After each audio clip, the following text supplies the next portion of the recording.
Luna चमारी एक ऐसी योगिनी जो यहीं पे खुद स्वयं साधना करते करते योग माया हुई और ऐसी समाज से आई जो लोगों ने एक्सेप्ट नहीं किया।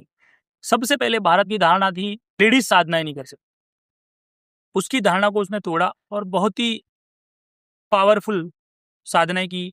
नाथ संप्रदाय की एक शिष्य रही, स्माइल योगी की शिष्य रही, और स्माइल योगी थे गोरखनाथ के शिष्य, और गोरखनाथ मच्छिंद्रनाथ के शिष्य रहे, और मच्छिंद्रनाथ भगवान दत्तात्रेय के शिष्य। गुरु परंपरा ऐसी रही। उन्होंने बहुत अद्भुत से अद्भुत साधनाएं करी और अपने आप को, अपनी शक्तियों को इतना प्रबल किया कि वो योग माया हो गई। शरीर नहीं त्यागा उसने। अगर शरीर त्यागा भी होगा, आज भी उसका आत्मा इतनी आत्म चैतन्य है कि उनकी आत्मा ही इतनी पावरफुल है कि प्रत्यक्ष शरीर को रूप लेके धारण करके आती है और आपके कार्यों को सिद्ध कराती है। माता लूना चमारी आपके जीवन में क्या क्या कर सकती है?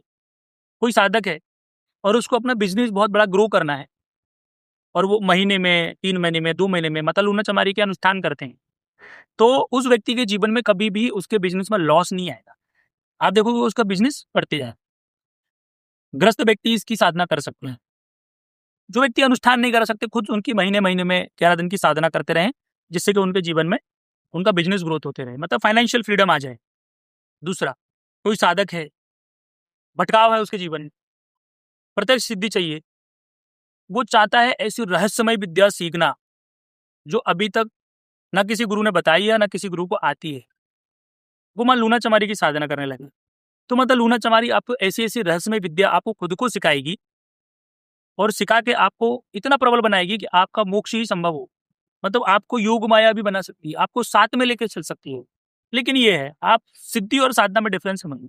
एक हो गया कि आप कार्य सिद्धि। कार्य सिद्धि जैसे मैं बताता हूँ हर बार कि भाई आपने 41 दिन की साधना करी और आपने कोई कार्य के लिए उस ऊर्जा को यूज कर लिया, तो वो वहां पे ही खत्म हो गए।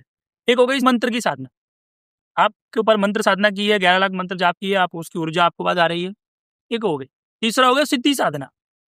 अब आप सिद्धि साधना करना चाहते हो तो निरंतर सिद्धि करनी पड़ेगी, 11 कम से कम 108 दिन की साधना करनी पड़ेगी, तब आप संभव हो पाएगा कि आपको प्रत्यक्ष सिद्धि हो। और इसमें भी यह है कि जो व्यक्ति भगवान दत्तात्रेय की दीक्षा अगर आपको दे सकता है, जो गुरु दत्तात्रेय पंडित आपको गुरु मंत्र की दीक्षा दे सकता है, वही गुरु आपको माता लूना चमारी की साधना सिद्ध करवा सकता है। बाकी तो को सिद्ध कराने के योग्य ही नहीं है।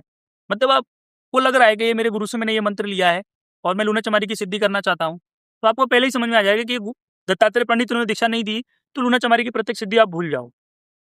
जो भी व्यक्ति मुझे लगता है कि लूना चमारी की सिद्धि करना चाहता है, उसको भगवान दत्तात्रेय प्रणीत गुरु मंत्र की दीक्षा लेनी चाहिए, तो आप देखोगे कि आपकी सिद्धि संभव है।